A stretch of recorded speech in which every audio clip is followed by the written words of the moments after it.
નમસ્કાર દર્શક મિત્રો, આપના મનપસંદ એવા કૃષિ દર્શન કાર્યક્રમમાં હું મૃગાક્ષી આપનું હાર્દિક સ્વાગત કરું છું. મિત્રો, હંમેશની જેમ આ વખતે પણ અમે આપની સમક્ષ એક નવા વિષય સાથે ઉપસ્થિત થયા છે. મિત્રો, આજના કાર્યક્રમનો આપણો વિષય છે ગાંધીજીની પ્રાણીઓ પ્રત્યેની અનુકંપા. મિત્રો, વિષય અંતર્ગત માર્ગદર્શન અને માહિતી પૂરી પાડવા માટે આપણી સાથે જોડાયા છે આજના આપણા વિષય નિષ્ણાંત. મિત્રો, તેઓનો પરિચય આપું તો તેમનું નામ છે ડૉક્ટર મહેશ ચૌહાણ સાહેબ. મિત્રો, તેઓ પશુપાલન નિયામકની કચેરી ગાંધીનગર ખાતે નાયબ પશુપાલન નિયામક તરીકે ફરજ બજાવે છે. તો ચાલો સાહેબને મળીએ અને તેમની પાસેથી માહિતી તથા માર્ગદર્શન પ્રાપ્ત કરીએ. નમસ્કાર સાહેબ. સાહેબ, સૌપ્રથમ તો અમારા કાર્યક્રમમાં આપનું ખૂબ ખૂબ સ્વાગત છે.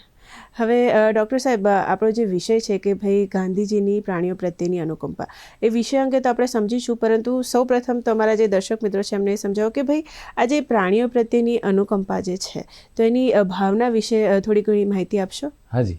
દર્શક મિત્રો, મનુષ્ય જેમ લાગણીશીલ અને સંવેદનશીલ છે તે જ રીતે પ્રાણીઓ પણ લાગણીશીલ અને સંવેદનશીલ હોય છે. તો તે પ્રાણીઓ પર આપણે દયા અને કરુણા રાખવી જોઈએ. આપણને ખબર છે કે પ્રાણીઓ મનુષ્ય જેમ બોલી શકતા નથી, પરંતુ એમનું જે વર્તન છે એ વર્તન પરથી આપણે એના દુઃખ, પીડા, એની ભાવના એ આપણે ઓળખી અને એનું જે દુઃખ, પીડા અને એની જે દર્દ છે એને આપણે દૂર કરવા માટે પૂરતા પ્રયત્નો કરવા જોઈએ. આ જે ભાવના છે તે ઉપરાંત આપણે જોઈએ તો પ્રાણીઓ માટે આપણે સતત કાળજી લેવી જોઈએ. પ્રાણીઓની કાળજી લેવી, પ્રાણીઓને સુરક્ષા આપવી, પ્રાણીઓ પ્રત્યે સંવેદનશીલ રહેવું, આ જે બાબત છે એને આપણે પ્રાણીઓ પરથી અનુકંપા રાખીએ એમ કહેવાય. હવે દર્શક મિત્રો, આપને એ જણાવીશ કે પ્રાણીઓ પરની અનુકંપા રાખવી એ ફક્ત નૈતિક નહીં, પરંતુ આપણા બંધારણમાં 51G હેઠળ અને જે આપણી મૂળભૂત ફરજો નક્કી કરવામાં આવે છે એમ પ્રાણીઓ પ્રત્યે અનુકંપા રાખવી એ આપણી ફરજ છે. આમ બંધારણીય અને નૈતિક બંને રીતે આપણે પ્રાણીઓ પ્રત્યે અનુકંપા રાખવી જોઈએ. બરાબર છે સાહેબ, ખૂબ જ સરસ રીતે તમે આ ભાવના અંગે સમજાવ્યું. હવે આપણા વિષય પર આવીએ તો જે આપણો વિષય છે કે ભાઈ ગાંધીજીની પ્રાણીઓ પ્રત્યેની અનુકંપા. તો ગાંધીજીને પ્રાણીઓ પ્રત્યે અનુકંપા હતી તો એવું શેના પરથી કહી શકાય સાહેબ? જી, ગાંધીજી એક સંવેદનશીલ અને એમને પણ પ્રાણીઓ પ્રત્યે અનુકંપા હતી. એ એમના જીવન કવનના જુદા જુદા પ્રસંગો, એમને જે લખેલું સાહિત્ય, એમના સંદર્ભો એથી આપણે મેળવી શકીએ છીએ. સૌપ્રથમ તો આપ એક બહુ જાણીતું વાક્ય છે કે ગાંધીજી કહેતા કે કોઈ પણ રાષ્ટ્રની મહાનતા અને એની નૈતિક પ્રગતિ એ રાષ્ટ્રના માણસો તેમના પ્રાણીઓ પર કેવા પ્રકારનું વર્તન કરે છે તેના પરથી નક્કી કરી શકાય. આમ દેશની શાખ ગાંધીજી પ્રાણીઓ પરનું આપણી કરુણા અને રાખવી એ ગણતા હતા. એ ઉપરાંત ગાંધીજીની ઓળખ છે, જે એક ભજન છે કે વૈષ્ણવજન તો તેને રે કહીએ જે પીડ પરાઈ જાણે રે, પર દુખે ઉપકાર કરે તોય મન અભિમાન નાણે રે. મિત્રો, આ જ્યારે આપણે સાંભળીએ છીએ ત્યારે જે પીડા, જે લાગણી, એની જે ભાવના છે એ ફક્ત મનુષ્યો સુધી સીમિત નથી, પ્રાણીઓ સાથેની પણ છે. કે પ્રાણીઓની પીડા અને સમજી અને તે બાબતે તેનું નિરાકરણ લાવવાનું અને એનું અભિમાન પણ નહીં રાખવાનું, આ પ્રકારની ગાંધીજીની લાગણી હતી. તે ઉપરાંત મિત્રો, ગાંધીજીની જે આત્મકથા છે તો તેમાં એમણે લખેલું છે કે ઘેટાના બચ્ચાનું જીવન એ મનુષ્યના જીવનથી ગાંધીજી બિલકુલ ઉતરતું નહોતા માનતા. ગાંધીજી માનતા હતા કે જેમ પશુ વધુ નબળું તેમ એને ક્રૂરતાની શક્યતાઓ વધુ, અને જેમ ક્રૂરતાની શક્યતા વધુ તો તેના માટે પ્રોટેક્શન અથવા તેને સાચવવાની આપણી જવાબદારી વધુ. મિત્રો, આપણને ખબર છે કે ગાંધીજી પોતળી પહેરતા હતા, પણ કેમ? જ્યારે ગાંધીજી પોતાના શિક્ષણ માટે જ્યારે બહાર ગયા હતા, વિદેશ ગયા હતા, પરત ભારતમાં આવ્યા, એમણે ગાંધીજીએ રાષ્ટ્રના અલગ અલગ એમના ભ્રમણ દરમિયાન, એમની સેવા કાર્ય દરમિયાન એમણે જોયું કે ઘણા લોકો પાસે પૂરતા પહેરવાના કપડાં નથી. ગાંધીજીનું આ જોઈને એમનું હૃદય દ્રવી ઉઠ્યું અને એમણે નક્કી કર્યું કે એ એમનું બાકીનું જીવન એક પોતળી પહેરીને, પોતાનું ટાળ, તડકો એ બધાના સહન કરીને એક પોતળી પહેરીને જીવશે. મિત્રો, આ બતાવે છે કે ગાંધીજીને રાષ્ટ્રના લોકો પ્રત્યે એમની લાગણી કેવી હતી. આ રીતે ગાંધીજીની અલગ અલગ પ્રસંગોથી આપણે કહી શકીએ કે ગાંધીજીને પ્રાણીઓ પ્રત્યે પણ પૂરતી અનુકંપા હતી. ખૂબ જ સરસ સાહેબ અમારા દર્શક મિત્રોને જણાવ્યું આના વિશે.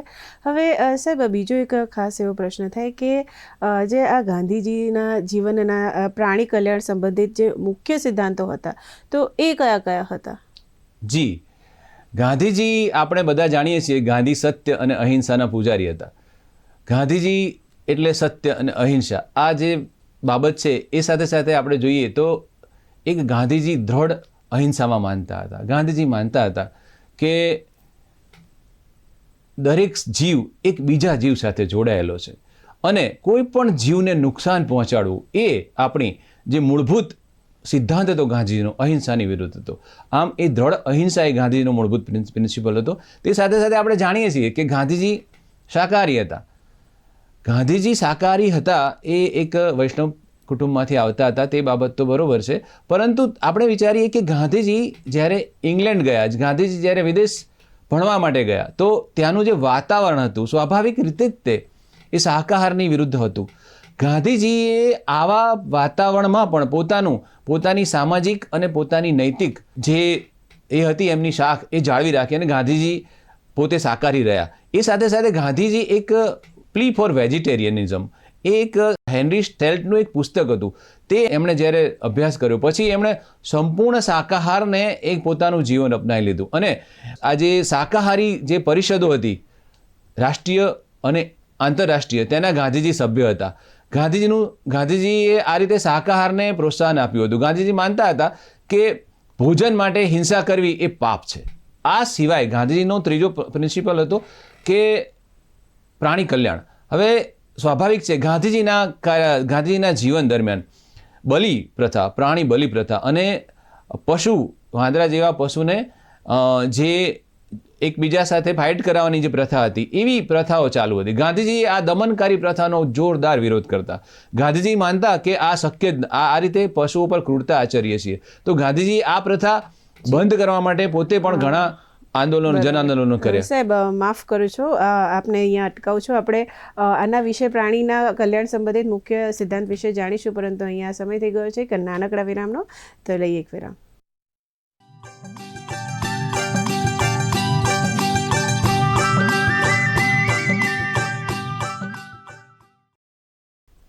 વિરામ બાદ ફરી એકવાર સ્વાગત છે આપ સૌનું કૃષિ દર્શન કાર્યક્રમમાં. અને મિત્રો, આજના કાર્યક્રમમાં આપણો વિષય છે ગાંધીજીની પ્રાણીઓ પ્રત્યેની અનુકંપા. તો દર્શક મિત્રો, વિરામ પહેલાં આપણે જાણી રહ્યા હતા કે ભાઈ ગાંધીજીનું જીવન જે છે તો એમાં પ્રાણી કલ્યાણ સંબંધિત મુખ્ય સિદ્ધાંતો કયા હતા, અને સાહેબ આપણને જણાવી રહ્યા હતા કે સાહેબ ગાંધીજીના જે પ્રાણીઓ કલ્યાણ સંબંધિત જે મુખ્ય સિદ્ધાંતની આપણે વાત કરી રહ્યા હતા એ વાતને આપણે આગળ વધારીશું. જી, હવે આપણે જે ચોથી બાબત હતી એ ગાંધીજીની જે સામાન્ય રીતે જે ખેડૂત પશુપાલકોના ત્યાં જે પશુઓ રાખતા હતા અને તેના બાબતે કાળજી લેવા બાબતે, ઉદ્યોગોમાં જે પશુઓ હતા, દાખલા તરીકે ભાર વહન છે કે એ પ્રકારની જે બાબતો હતી, તો ગાંધીજી માનતા હતા કે આ તમામમાં પશુનું સ્વાસ્થ્ય જળવાય, પશુની સારવાર મળી રહે, એ બાબતે ગાંધીજી પ્રયત્નશીલ હતા. બરાબર. હવે સાહેબ બીજો એક ખાસ એ પ્રશ્ન થાય કે સૌપ્રથમ તો આપણે ત્યાં ગૌનું ખૂબ જ મહત્ત્વ છે, ગાય માતા તરીકે અહીંયા પૂજીએ છીએ, તો ગૌપાલન અંગે ગાંધીજીનું શું મંતવ્ય હતું, અને સાથે સાથે એ પણ જણાવજો કે પાંજરાપોળ વિશે બાપુના શું ખ્યાલ હતા, એના વિશે જણાવશો? હાજી. હવે ગાંધીજી ગૌપાલન વિશે માનતા હતા કે ભાઈ તમે ફક્ત ગૌપાલન એટલે ગાયોનું પાલન. ગૌપાલનમાં આપણે એવું વિચારીએ ખાલી કે ભાઈ ગાયો રાખીએ છીએ આપણે અને એનું જે નબળા પશુઓ જે રાખતા હોય છે કેવું, તો એવું નહીં. ગાંધીજી માનતા હતા કે તમે જે પશુ તમારા ગૌપાલનમાં રાખો તો એનું સંવર્ધન યોગ્ય પશુ હોવા જોઈએ. એને તમે એના ખોરાક અને પાણી માટે એની અલગ વ્યવસ્થા ગોઠવવી જોઈએ. ફક્ત ગૌરક્ષાનું રટણ કરવાથી ગૌપાલન થઈ શકે નહીં. આ જ રીતે પાંજરાપોળ માટે ગાંધીજી માનતા હતા કે પાંજરાપોળ બાબતે આપણને ખબર છે કે પાંજરાપોળમાં આપણે નબળા અને અશક્ત જાનવર રાખીએ છીએ, ખાસ તો જે નર પશુ નર વાછડાઓ એને રાખીએ છીએ. તો ગાંધીજી માનતા હતા કે પાંજરાપોળ છે એક આદર્શ, એક ગૌપાલન અને જે એનું એક આદર્શ વ્યવસ્થા હોવી જોઈએ. ખાસ કરીને ખોરાક, પાણી, દાણ, એની આદર્શ વ્યવસ્થા હોવી જોઈએ, સ્વચ્છતા હોવી જોઈએ. એને જે પશુઓને જે ખોરાક, પાણી અને જે એની સગવડો પૂરી પાડવામાં આવે છે, ખાસ તો રહેઠાણની સગવડ, આ બધામાં સ્વચ્છતા હોવી જોઈએ. અને સ્વચ્છતા સાથે સાથે એક જે નર પશુઓ છે જે વધુ નર પશુઓની સંખ્યા જ્યારે વધુ હોય છે ત્યારે એવા બાંગડા જે પશુઓ છે એમની ખસી કરવી જોઈએ. ખસી માટે ખાસ ગાંધીજી આગ્રહ રાખતા કે સર્જિકલ પદ્ધતિ અને પશુને વેદના ન થાય તે પ્રકારની પદ્ધતિથી પશુની ખસી કરવી જોઈએ. આમ ગાંધીજી એક વૈજ્ઞાનિક પદ્ધતિથી પાંજરાપોળો અને ગૌસદનનું નિર્માણ કરવા અને તેને નિભાવવાની વાત કરતા હતા. તો સાહેબ, આ જે ગૌશાળા પાંજરાપોળ જે છે તો એના વિકાસ અર્થે હાલમાં રાજ્ય સરકારની કોઈ કામગીરી હોય તો તેના વિશે અમારા દર્શકોને માર્ગદર્શન આપશો? જી ચોક્કસ. આપણે જોઈએ તો ગુજરાત રાજ્ય અહિંસાને વરેલું રાજ્ય છે. ઘણા વર્ષોથી 100-200 વર્ષ જૂની પણ પ્રાણી કલ્યાણ કરતી સંસ્થાઓ કે જે પશુઓને રાખતી હતી. પાંજરાપોળ અને ગૌશાળા તો પછી નામ આવે, એ પહેલાંની આઝાદી પહેલાંની ઘણી બધી ગૌશાળા પાંજરાપોળો ગુજરાત રાજ્યમાં છે. તો આ જે ગૌશાળા પાંજરાપોળો જે ચલાવે છે, જે શ્રેષ્ઠીઓ ચલાવે છે, જે લોકો નિસ્વાર્થ ભાવે અને પશુઓના કલ્યાણ અર્થે બિલકુલ નિરામય અને એકદમ કલ્યાણ પૂરતો પોતાનો વિષય રાખીને ગાય અને ગૌરક્ષા કરતા હોય છે. તો આવા જે પશુઓ રાખતા હોય છે તેવા શ્રેષ્ઠીઓને મદદરૂપ થઈ શકે એ માટે રાજ્ય સરકાર દ્વારા મુખ્યમંત્રી ગૌપોષણ યોજના, જેમાં દૈનિક ધોરણે 30 રૂપિયા પર પશુને પશુ દીઠ આપવામાં આવે છે. અને આ દૈનિક ધોરણે જે 30 રૂપિયા આપવામાં આવે છે તે બાબતે વાત કરીએ તો જ્યારે કોરોના કાળમાં આપણે જે દાન અને એનો પ્રવાહ અટકી ગયેલો, ઓછો થઈ ગયેલો, ત્યારથી રાજ્ય સરકારે શરૂ કરી છે અને અવિરતપણે ચાલુ રહેલ છે. એ સાથે સાથે એક ગૌશાળા અને પાંજરાપોળના વહીવટ માટે ગૌ સેવા અને ગૌચર વિકાસ બોર્ડની સ્વતંત્ર મહેકમ અને સ્વતંત્ર સરકારી નિગમ જેવી વ્યવસ્થા ઉપલબ્ધ છે, બોર્ડ ઉપલબ્ધ છે કે જેમાં હાલ આપણે જોઈએ તો 1689 જેટલી ગૌશાળાઓ અને 223 જેટલી પાંજરાપોળને વિવિધ યોજનાઓ તળે સહાય આપવામાં આવે છે. યોજનાઓ જોઈએ તો બુલ અને જે વાછડાઓ ઉછેરની સહાય છે, ત્યાંથી લઈએ તો ઇન્ફ્રાસ્ટ્રક્ચર જે આંતરમાળખાકીય સુવિધાઓ આપવામાં આવે છે, પછી ઘાસચારા માટે ઘાસ ગોડાઉન છે, ઘાસચારા માટેનું ઉચ્ચ બિયારણ છે, આ પ્રકારની તમામ પ્રકારની સેવાઓ, આંતરમાળખાકીય સુવિધાઓ, એના ગોડાઉન, એના પાણીનો બોર, એના ટ્રેક્ટર સુધીની સહાયો અને આ પ્રકારની ઘણી બધી સેવાઓ આ ગૌચર વિકાસ બોર્ડ દ્વારા પાંજરાપોળ ગૌશાળાને આપવામાં આવે છે. બરાબર છે. તો સાહેબ, આના વિશે તો તમે ખૂબ જ સરસ માહિતી આપી કે ભાઈ પાંજરાપોળમાં હાલમાં સરકાર તરફથી શું સહાય મળે છે. હવે બીજી એક આપણે વાત કરીએ ગૌવધ વિશે. તો એક સમય હતો જ્યારે ગૌવધ ખૂબ જ થતું હતું. તો ગાંધીજીના ગૌવધ માટેના શું ખ્યાલ હતા અને હાલની વાત કરીએ તો હાલમાં રાજ્યમાં એના વિશે કોઈ કાયદાકીય બંધારણ છે ખરું? હાજી, ગાંધીજીનું એમનું એક વાક્ય છે કે જો મને સ્વતંત્રતા મળે અને એમાં જો ગૌ હત્યા થતી હોય તો મારે એવી સ્વતંત્રતા જોઈતી નથી. આમ ગાંધીજી ગૌવધ અને એના જોરદાર વિરોધી હતા અને તેઓ સ્પષ્ટપણે માનતા હતા ગૌવધ ના થવો જોઈએ. પણ એ સાથે સાથે એવું પણ કહેતા હતા કે ગૌવધ માટે આપણે જે કાયદા હોય એની સાથે સાથે લોકોમાં શિક્ષણ અને સમજ એ બંનેની જરૂર છે. ગાયને આપણે એવી ઉપયોગી બનાવવી જોઈએ કે જેથી કરીને ગાય એક આર્થિક ઉપાર્જન અને એક આર્થિક પ્રગતિનું સાધન બને. કોઈ પણ સંજોગોમાં ગાયના જે પંચગવ્ય, ગાયનું દૂધ, ઘી, એનું છાણ, એનું મૂત્ર, આ તમામનો ઉપયોગ ગાંધીજી, આપણે વિચારીએ કે જે તે સમયે એમણે વૈજ્ઞાનિક ઉપયોગો આના વિશે ગાંધીજી માનતા હતા કે ગાયનો સંપૂર્ણ વિકાસ થાય એ માટેના પ્રયત્નો કરતા હતા. હવે આપણે હાલની જે ગુજરાત રાજ્યની પરિસ્થિતિ જોઈએ અને દેશની પરિસ્થિતિ જોઈએ તો જે પશુપાલન છે એ રાજ્ય સરકારને સોંપાયેલો વિષય છે. જેથી કરીને જે ગાય અને પશુપાલનના રક્ષણની બાબત છે રાજ્ય સરકારનો છે. ગુજરાત રાજ્યમાં ગૌવધ અથવા કહીએ કે ગાય અને દૂધાળા પશુઓ માટે એક કાયદો છે, પશુ સંરક્ષણ ધારો 1954, જે આઝાદી પછી આપણે એનિમલ પ્રિઝર્વેશન એક્ટ લાવેલા હતા. મહારાષ્ટ્ર સરકાર સાથે આપણે છૂટા પડ્યા ત્યારબાદ આનો રાજ્યમાં આપણે પણ અમલ કરીએ છીએ. આ જે કાયદો છે તે હેઠળ ગાય અને વાછડા એ બંનેની હત્યા ન થાય અથવા તેના રક્ષણ માટે તો આપણે જ્યારે છૂટા પડ્યા ત્યારથી જ પ્રોવિઝન હતું. પણ ત્યારબાદ 16 વર્ષના ઉપરના બળદની ઉપયોગી નથી તેમ માનીને કતલ માટેના જે કાયદામાં જોગવાઈ હતી તો એ આપણે 1993માં આપણે તે જોગવાઈ રદ કરી નાખી અને સંપૂર્ણ ગૌ હત્યા પ્રતિબંધક માટે આપણે કાયદો લાવ્યા હતા. હવે ત્યારથી 1993થી લઈને આપણે આ જે કાયદો લાવ્યા એમાં જે 2005માં આપણે સુપ્રીમ કોર્ટ કક્ષાએ આ કાયદા સંદર્ભે અલગ અલગ વૈજ્ઞાનિક સંશોધનો રજૂ કર્યા અને આપણા રાજ્યને સંપૂર્ણ ગૌહત્યા પ્રતિબંધક ધારાનું અમલ આપણે 2005થી કરવામાં માંડ્યો. હવે આ જે આપણે લાવ્યા એ આપણે સમગ્ર ભારત દેશમાં આપણે પ્રથમ હતા ગૌહત્યા પ્રતિબંધક ધારો લાવનાર. ત્યારબાદ 2011માં અને 2017માં 2 સુધારા થયા.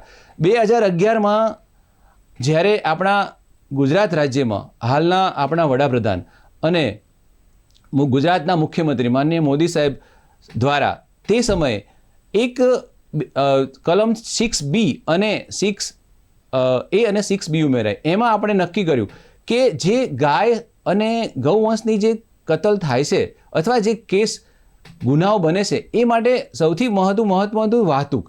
ગાયો અલગ અલગ જગ્યાએથી પશુઓને લાવવામાં જ ના આવે અથવા એને ટ્રાન્સપોર્ટ ના કરવામાં આવે તો આ હત્યા અથવા આ પ્રસંગો અટકી શકે. જેથી આપણે શું કર્યું કે જે કોઈ પણ પશુને વાહતુક કરીએ, ટ્રાન્સપોર્ટ કરવામાં આવે તો ટ્રાન્સપોર્ટ વખતે જે પ્રમાણપત્ર આપવાની આપણે વ્યવસ્થા કરી. આપણા ખેડૂતો અને પશુપાલકો જે છે, ખેડૂત અને પશુપાલકને પણ પોતાના દૂધ ઉત્પાદનના વ્યવસાય અને ખેતીના વ્યવસાય માટે આ રીતે જરૂર પડે તો એ વખતે આપણે નક્કી કર્યું એવું કે ખેતી અને પશુપાલનના વ્યવસાય માટે આપણે પ્રમાણપત્ર આપશું. પરંતુ જો કોઈ વ્યક્તિ પ્રમાણપત્ર વગરનો જશે તો આપણે માની લઈશું. 11માં આપણે પ્રોવિઝન કર્યું છે કે એ ગાયને કતલખાને લઈ જાય છે. આવું સ્ટ્રિન્જન્ટ, આવું કડક જે પ્રોવિઝન હતું, આવું જે જોગવાઈ હતી, તેના લીધે ગૌહત્યા બિલકુલ અટકી ગઈ. જી બિલકુલ સાહેબ, ખૂબ જ સરસ માહિતી પૂરી પાડી અમારા દર્શક મિત્રોને. દર્શક મિત્રો, કૃષિ દર્શન કાર્યક્રમમાં માહિતી અને માર્ગદર્શનનો દોર આમ જ ચાલુ રહેશે, પરંતુ અહીંયા સમય થઈ ગયો છે કે નાનકડા વિરામનો, તો લઈએ એક વિરામ.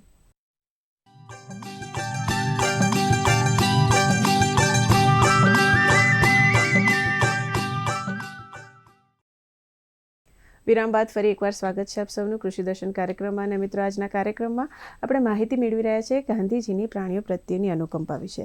તો સાહેબે અત્યાર સુધીમાં આપણને જણાવ્યું, સૌથી પહેલાં તો આપણને જણાવ્યું કે ભાઈ પ્રાણીઓ પ્રત્યેની અનુકંપા, તો એની વાતમાં મુખ્યત્વે બાબત એવી આવે છે કે પ્રાણીઓ પ્રત્યે ક્રૂરતા ન આચરવી જોઈએ. તો પ્રાણીઓ પ્રત્યે ક્રૂરતા એટલે શું? સૌથી પહેલાં તો સાહેબ અમને એ જણાવો. અને હાલમાં જો પ્રાણીઓ પ્રત્યે ક્રૂરતા અટકાવવા માટેની કોઈ ખાસ કાયદાકીય જોગવાઈ હોય તો એ કઈ છે? તો એના વિશે ટૂંકમાં માહિતી આપશો મારા દર્શક મિત્રોને. હાજી, પ્રાણીઓ પ્રત્યેની ક્રૂરતા. હવે પ્રાણીઓ આપણે જોઈએ તો અલગ અલગ કાયદાઓ બનેલા છે, જેમાં આપણે બંને પ્રશ્નોના સાથે જ જવાબ આપીશ.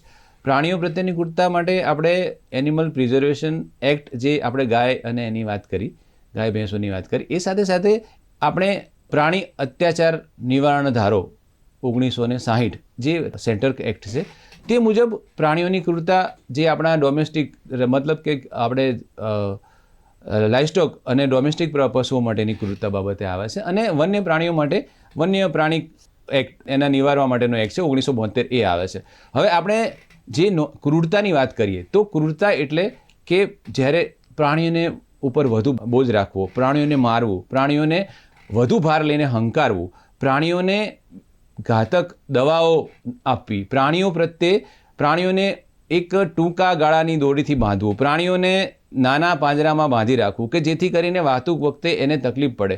એ પ્રાણીઓને ઉપરાંત જે ખાસ કરીને જે શૂટિંગ મેચ યોજવી, પ્રાણીઓ, કૂતરા સહિતના પશુઓને એનું મૃત્યુ પામવું, અને ખાસ કરીને જે જંગલી પશુઓની આપણે એની વાત કરીએ તો એવામાં જે એના માટે જે ફોરેસ્ટ પ્રોટેક્શન એક્ટ છે તે હેઠળ વાંદરા જેવા પશુઓમાં અને અન્ય પશુઓમાં એની સાથે ક્રૂરતા આચરવી, આ બધી જે જોગવાઈઓ છે એ બંને કાયદામાં સામેલ થાય છે.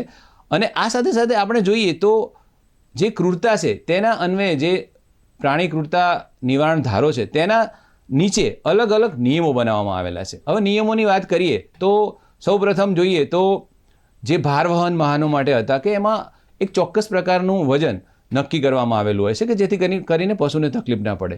તેની સાથે સાથે વાહતુક વખતેની ક્રૂરતા માટે ટ્રાન્સપોર્ટ રૂલ્સ બનાવેલા આવેલા છે. જેમ સમયની જરૂરિયાત બદલાય છે તેમ ટ્રાન્સપોર્ટ માટેના જે નિયમો છે એ આપણે 2001, 2009 અને અલગ અલગ પશુઓ માટે રાખતા હોય છે. ટ્રાન્સપોર્ટ નિયમો સાથે બીજી જોઈએ તો ક્રૂરતા થતી હોય છે પ્રાયોગિક જે પશુઓ, આપણે જે પ્રયોગ માટે પશુઓ વાપરે છે, વિજ્ઞાનની સંશોધનો માટે વાપરે છે, તો તેના માટે સમિતિઓ બનાવેલી છે અને જે પ્રયોગ વખતે જે ઉંદર, પ્લેટીપસ કે એવા પશુઓ પર ક્રૂરતા ના થાય અથવા એનો મિનિમમ ઉપયોગ થાય તે માટે બનાવવામાં આવેલ છે. પછી આવે છે પરફોર્મન્સ એનિમલ. પરફોર્મન્સ એનિમલ્સ એટલે કે જે સર્કસમાં અને એવી જગ્યાએ જે પશુઓ વપરાતા હોય છે, તો તેના માટે ભારત કક્ષાનું જે animal welfare board of India છે ત્યાંથી આપણે પ્રમાણપત્ર લેવાનું હોય છે. આમ તેઓ પર બી ક્રૂરતા ન થાય એ માટે પ્રોવિઝન છે. સૌથી મહત્ત્વનું બાબત હોય છે કે જેમ શહેરીકરણ વધતું ગયું છે, એમ જે શહેરમાં બે પ્રકારની પશુઓ, ઘણીવાર દુધાળા પશુઓ રાખતા હોય છે, રખડતા પશુઓનો પ્રશ્ન ઉપસ્થિત થતો હોય, તેની સાથે સાથે જે શ્વાન રાખવામાં આવે છે. હવે શ્વાન માટે ખાસ પ્રકારના પ્રોવિઝનો કરેલા છે કે કૂતરા ઉપર તમે કૂતરાના જે બ્રિડિંગ છે એનું કંટ્રોલ કરવા માટે અથવા એના માટે કોઈ ક્રૂરતા ન થાય. જે કૂતરા માટેના જે નિયમો છે 2023ના નવા નિયમો આવેલા છે, તેના માટે રાજ્ય કક્ષાએ એક બોર્ડ પ્રકારની રચના છે. તેમ જે તે શહેર કક્ષાએ પણ એની માટે ABC એનિમલ બર્થ કંટ્રોલ કમિટીઓ બનાવવામાં આવેલી છે. આમ અલગ અલગ પશુઓ માટે અલગ અલગ પ્રકારની વ્યવસ્થાઓ કરવામાં આવેલી છે. બરાબર. સાહેબ, ખરેખર ખૂબ જ સારી અને ઉપયોગી એવી માહિતી પૂરી પાડી. હવે આપણો જે વિષય છે કે ભાઈ પ્રાણીઓ પ્રત્યેની અનુકંપા, તો આ વિષય અંતર્ગત નાગરિકો અથવા પશુપાલનને આપ કોઈ સંદેશો આપવા માંગતા હોય તો શું કહેશો? હા મિત્રો, સૌ પ્રથમ તો પશુઓ માટેની જે ક્રૂરતાની વાત કરી, તો પશુ ક્રૂરતા એક એટલો ગહન વિષય છે કે જેના અંગે આપ સર્વેએ એક માહિતી અને જ્ઞાનસભર હોવું જોઈએ. અને તે માટે રાજ્ય કક્ષાએ અને જિલ્લા કક્ષાએ અને રાષ્ટ્રીય કક્ષાએ અલગ અલગ બોર્ડ અસ્તિત્વ ધરાવે છે. દાખલા તરીકે આપણે જોઈએ તો આપના ગાંવ શહેરમાં SPCA, society for prevention of cruelty to animal હશે, તો એ આપણી એક બેઝિક સંસ્થા છે. તો ત્યાંથી આપ માર્ગદર્શન મેળવી શકો છો કે ક્રૂરતા અટકાવવા માટે શું શું કરી શકાય, અને એ એક જ્ઞાન મેળવવું જોઈએ. બીજી રીતે જોવા જઈએ તો આપણે જેમ વાત કરી આગળ કે આપણે જે નર પશુઓની વાત કરતા હતા કે દૂધાળા પશુઓ, અને જ્યારે પશુપાલનની વાત કરીએ છીએ ત્યારે નર પશુઓની જરૂરિયાત ઓછી રહે છે. તો રાજ્ય સરકાર દ્વારા હાલ છેલ્લા 1 વર્ષથી સેક્સ્ડ સિમેન વાપરવા માટે પ્રોત્સાહિત કરવામાં આવે છે. આમાં રૂપિયા 300થી લઈને 50નો ભાવ ઘટાડેલો છે. જો આપણે આ પશુપાલકો આનો ઉપયોગ કરે તો આપણે નર પશુઓની સંખ્યા ઘટાડી શકીએ, 90% સુધી આપણને માદા પશુ મળે અને આપણે એક પ્રકારનું આ જીવદયાનું કામ બી કરી શકીએ. તો સાહેબ, ખરેખર ખૂબ જ ઉપયોગી માહિતી પૂરી પાડી અમારા દર્શક મિત્રોને. તમે અમારા કાર્યક્રમમાં આવ્યા અને અમારા દર્શક મિત્રોને આટલી ઉપયોગી માહિતી પૂરી પાડી એ બદલ આપનો ખૂબ ખૂબ આભાર. તો દર્શક મિત્રો, આશા રાખીએ કે આપ સૌને અમારો આજનો આ કાર્યક્રમ પસંદ આવ્યો હશે. ફરીથી મળીશું કૃષિ દર્શન કાર્યક્રમમાં નવા વિષય સાથે. ત્યાં સુધી રજા આપશો. નમસ્કાર.